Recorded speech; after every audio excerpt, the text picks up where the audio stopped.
Your thermostat breaks for one night and you act like the apocalypse has started. You throw on 3 sweaters. You complain on social media. You consider calling your landlord at 2 in the morning. Now picture this.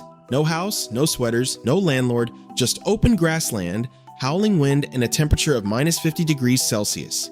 That is not a bad winter. That is an average Tuesday during the last ice age. Here's the part that should not be possible. Humans were a tropical species. No thick fur, no blubber, a body built for sweating on the African savanna, not freezing on the Siberian steppe. By every rule of biology, we should have stayed where it was warm. We did not. We went the other way. We marched straight into the coldest, harshest, most wind-blasted landscape on the planet. And somehow, we didn't just survive there. We thrived there. Populations actually grew in some of the coldest regions during the coldest stretches of the entire ice age. So how does a hairless, sweat-cooled primate build a life in a place that should kill it in hours? The answer involves a frozen graveyard of giants, a few thousand bones, and an engineering project that would make a modern contractor sweat. And it starts with the strangest building material in human history.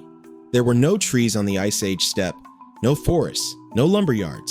If you needed a frame for a shelter, wood simply was not an option. So ancient builders looked around at the only large, solid material lying across the landscape in huge quantities, and made a decision that still sounds insane today. They built houses out of mammoths, not the whole animal, the skeleton.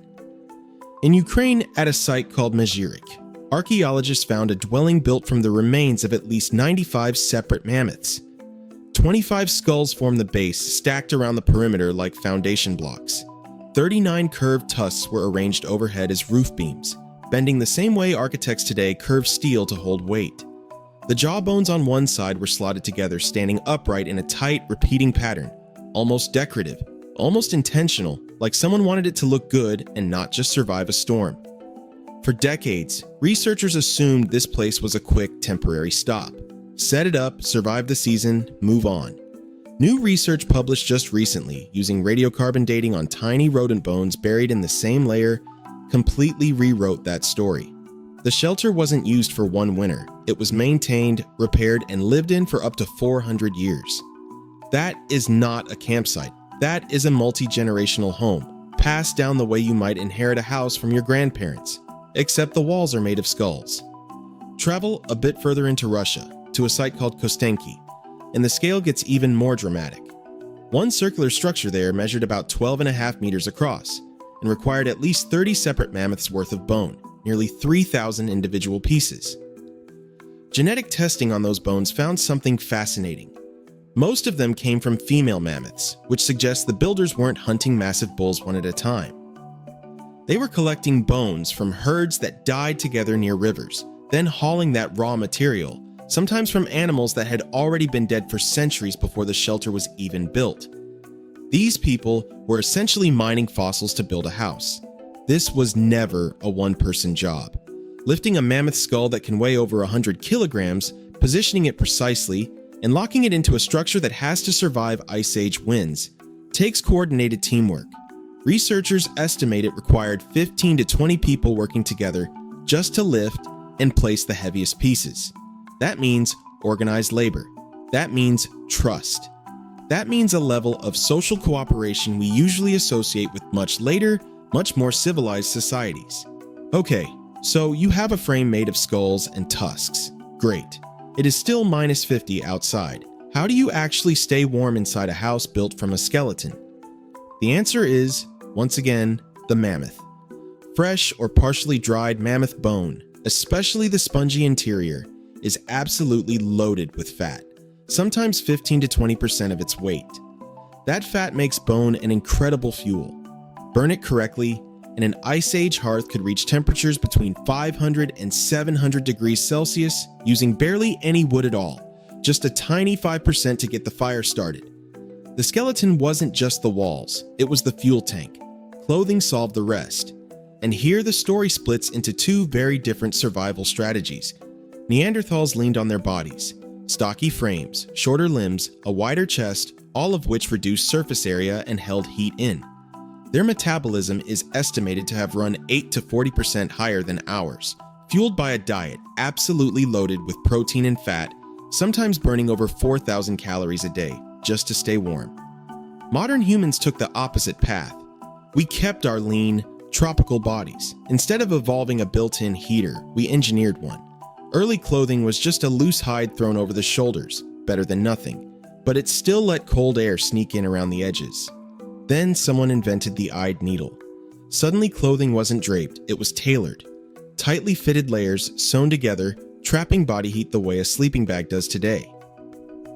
Archaeologists studying the animal remains at these sites even found a telltale clue: an unusual number of fox, weasel, and rabbit bones, animals whose fur is too thin for warmth on its own, but perfect for lining a hood or trimming a glove, exactly where frostbite usually starts. And then there is the detail that sounds almost too clever to be real. Beneath some of these settlements, people dug storage pits over 1.5 meters deep, straight down into the permafrost. That frozen ground never thaws, which means, completely by accident of geography, these ancient builders had access to a year-round natural freezer. Drop a season's worth of mammoth meat into one of those pits, and it stays edible for months. No electricity, no insulation, just very, very smart use of ground that never warms up.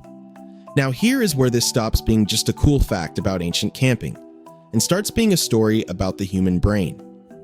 Building one of these structures wasn't about stacking random bones until something looked sturdy. Every piece had a job. Skulls for the base because they're heavy and stable. Tusks for the roof because they're curved and strong. Shoulder blades and pelvis bones to plug the gaps. That means the builder had to mentally sort hundreds of irregular shaped objects by function. Then picture, without a blueprint, how they would all fit together into a dome that wouldn't collapse the first time the wind picked up. Researchers who study modern people recreating ancient tool-making techniques have found that this kind of multi-step planning lights up the prefrontal cortex, the same brain region responsible for holding a long-term goal in your head while ignoring distractions and resisting the urge to take shortcuts. One miscalculated angle on a tusk, one wrong weight estimate on a 100-kilogram skull, and the entire roof comes down. There was no room for guessing. Now it's worth being honest here. Not everything about these sites is settled science. Some researchers think certain unusual arrangements, like a young mammoth skull placed deliberately with its tusks pointing upward, might have had a symbolic or ritual meaning, not just a structural one. That part is genuinely debated, not proven. The radiocarbon dates, the bone counts, the fuel chemistry, those are solid. The why did they arrange it that way question is still partly a mystery, and honestly, that mystery is part of what makes this so fascinating. What is not up for debate is the coordination required. 15 to 20 people agreeing on a plan, executing it across multiple stages, sometimes maintaining and repairing that same structure for generations. That is not instinct. That is culture, deliberately taught, parent to child, for hundreds of years, with zero written instructions. So why does any of this matter to you, sitting in a heated room, definitely not building a house out of skeletons today? Because somewhere along the way, we traded something. Every single person in an Ice Age community had to be a little bit of everything. A geologist hunting for the right stone, a zoologist who understood exactly how mammoths moved and died, a chemist brewing tar from birch bark to glue tools together, an engineer who could build something that wouldn't fall down in a storm, a tailor stitching together a coat that meant the difference between life and frostbite. Today, we've gone in the opposite direction. We are astonishingly specialized. You might be brilliant at your job, genuinely world-class at it, and still have absolutely no idea how to survive a single night outdoors at -5 degrees. That is not an insult. It is just what happens when you outsource heating to a power grid, food to a supply chain, and safety to an insurance policy instead of to your own two hands. That trade-off works great, right up until the system it depends on breaks, a blackout, a storm, a grid failure. And suddenly the gap between us and a mesuric bone builder becomes very, very obvious. Here is the real takeaway, and it is not, go learn how to skin a mammoth. It's smaller than that and a little more useful. Pick one skill this year that has nothing to do with your job. Cooking from scratch, basic first aid, reading a map without your phone, building or fixing something with your own hands. Not because civilization is about to collapse, but because that flexibility, that I can figure this out instinct, is the exact same trait that let a hairless, sweat-cooled primate look at a frozen, treeless wasteland and decide, calmly, to build a 400-year home out of the bones lying at its feet. We didn't survive the Ice Age because our bodies got tougher. We survived it because our minds got resourceful enough to turn anything, even a graveyard of giants, into shelter. That instinct never left us. It's just been waiting, quietly, for a winter cold enough to need it again.